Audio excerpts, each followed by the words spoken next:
Halo semuanya, Assalamualaikum warahmatullahi wabarakatuh. Selamat sore, kami dari kelompok 4, kelompok leukemia. Di sini kami akan menjelaskan apa saja sih pengertian penyakit leukemia sampai tata cara pengobatannya. Dan saya sendiri Nikita Putra dan rekan-rekan saya.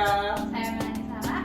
Halo, saya Resti. Saya Aska. Nah, di sini kami akan menjelaskan, selamat menyaksikan tentang penyakit leukemia. Selamat pagi, Bu. Pagi, Sister. Baik, Ibu, di sini saya akan menjelaskan tentang kondisi anak Ibu saat ini yang sedang dirawat ya, Bu ya. Di sini terlihat Ibu dari hasil laboratorium yang dilakukan menunjukkan hasil leukosit atau sel darah putih lebih dari normal ya, Bu ya. Trombosit dan HB-nya juga di bawah normal ya, Bu ya. Dan dari hasil pemeriksaan dokter yang didapatkan, anak Ibu menderita leukemia ya, Bu ya. Leukemia itu apa ya, Jus? Ini apa sih leukemia itu? Pertanyaan dari ibu karena anaknya yang terkena leukemia.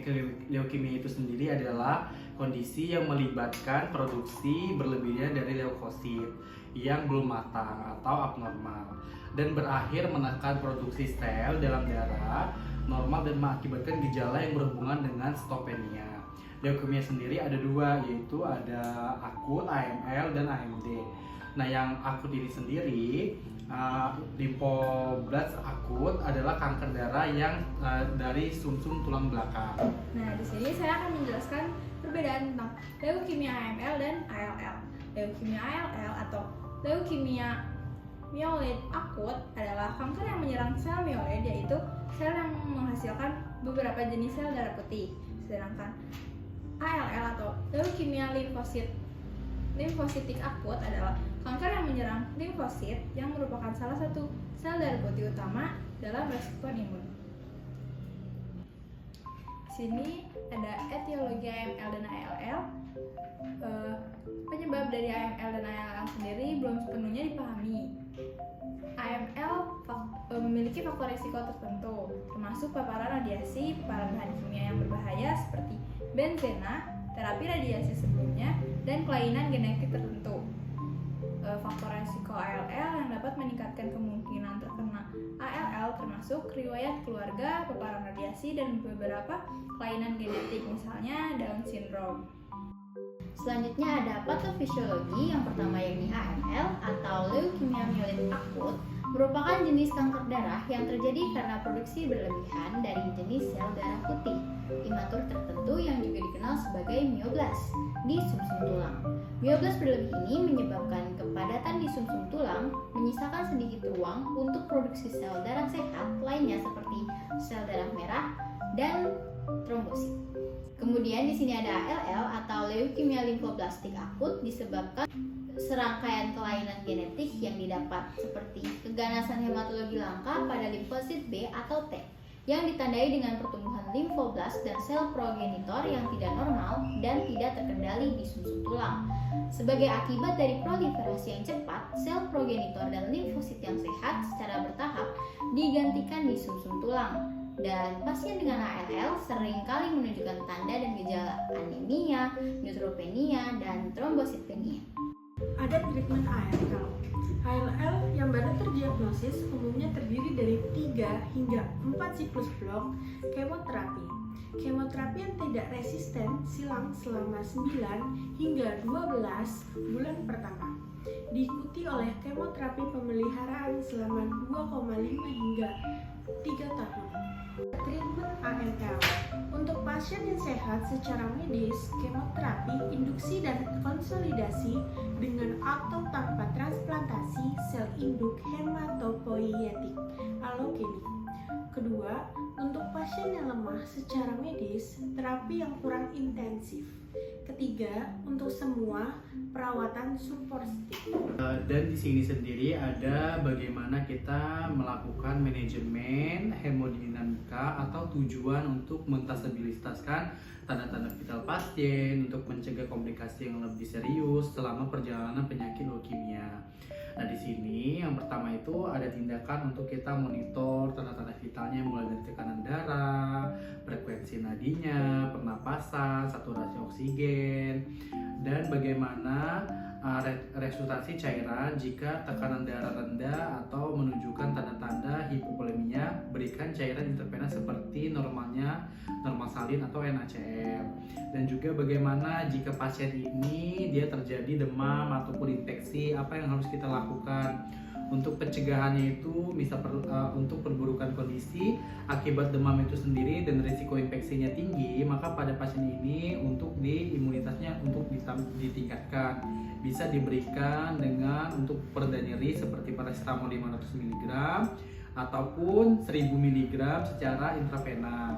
Dan untuk progresivitas infeksi ini, karena pada pasien menjalani kemoterapi biasanya neutropenia tinggi, dikoordinasikan dengan dokter untuk pemberian antibiotik ataupun misalnya ceftriaxone 1-2 gram melalui intravena setiap 24 jam. Terus bagaimana kita menanganan gejala-gejala lain, karena ada seperti gejala nyeri, tujuannya ini untuk meningkatkan kenyamanan pada pasien selama perjalanan pada penyakit leukemia. Biasanya ditandai dengan adanya batuk. Jika batuk sangat mengganggu, berikan antusip seperti dextromethorphan atau sesuai dengan kondisi pasien. Selebihnya, jika dia ada nyeri di tenggorokan, anjurkan untuk berkumur dengan air garam ataupun mengurangi iritasi.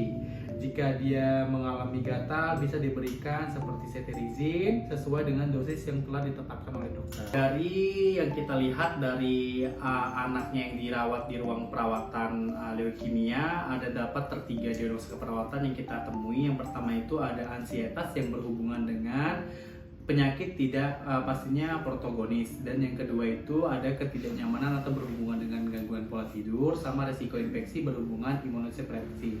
Nah, untuk ini sendiri perlu kita kaji lagi riwayat-riwayat lainnya seperti pengkajian gejala, pemeriksaan fisik, terus pola tidurnya bagaimana, rasa tidak nyamannya seperti apa. Untuk ini sendiri kita melakukan sebuah observasi, mengidentifikasi tingkat kecemasan pasien untuk menentukan intervensi yang sesuai. Terus kita melakukan observasi. Yang pertama itu perhatikan gejala fisik seperti kenapa dia gelisah, gemetar ataupun napas cepat, dan emosinya bagaimana, tampak tegang atau tidak, atau menghindari kontak mata.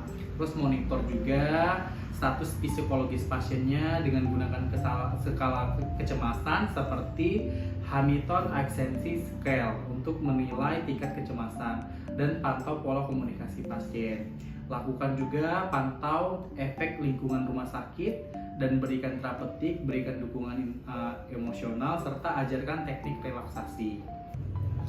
Edukasi pasien keluarga menjadi prioritas utama untuk meningkatkan pemahaman tentang kondisi dan mencegah kekambuhan. Yang pertama ada manajemen obat, seperti memberikan informasi tentang obat yang harus diminum di rumah, termasuk dosis, jadwal, dan efek samping yang perlu diwaspadai. Tetap pencegahan infeksi, seperti mengajarkan pentingnya mencuci tangan, menghindari kontak dengan orang yang sakit, dan menjaga kebersihan lingkungan. Yang kedua ada panduan diet dan nutrisi. Diet tinggi protein dan kalori disarankan untuk membantu pemulihan dan mencegah malnutrisi. Hidrasi yang cukup, pastikan pasien memahami pentingnya minum cairan cukup untuk mendukung fungsi tubuh. Aktivitas dan istirahat, aktivitas ringan, pasien dapat dilatih untuk melakukan aktivitas ringan secara bertahap sesuai kemampuan fisiknya. Istirahat yang cukup, hindari kelelahan berlebih, pastikan waktu tidur malam cukup dan berkualitas. Yang keempat ada pemantauan kesehatan, kunjungan kontrol rutin, seperti menjadwalkan kunjungan ke dokter untuk memantau kondisi, termasuk pemeriksaan darah untuk mengevaluasi efek terapi dan mendeteksi tanda kekambuhan, serta pantau tanda bahaya seperti demam, pendarahan yang sulit dihentikan, sesak nafas atau nyeri dada, kelelahan ekstrim yang tidak membaik. Kita juga harus memberikan dukungan psikososial seperti manajemen stres dan kecemasan, dukungan dan dukungan keluarga, serta kolaborasi dengan layanan kesehatan lainnya seperti rujukan home care, koordinasi dengan layanan farmasi.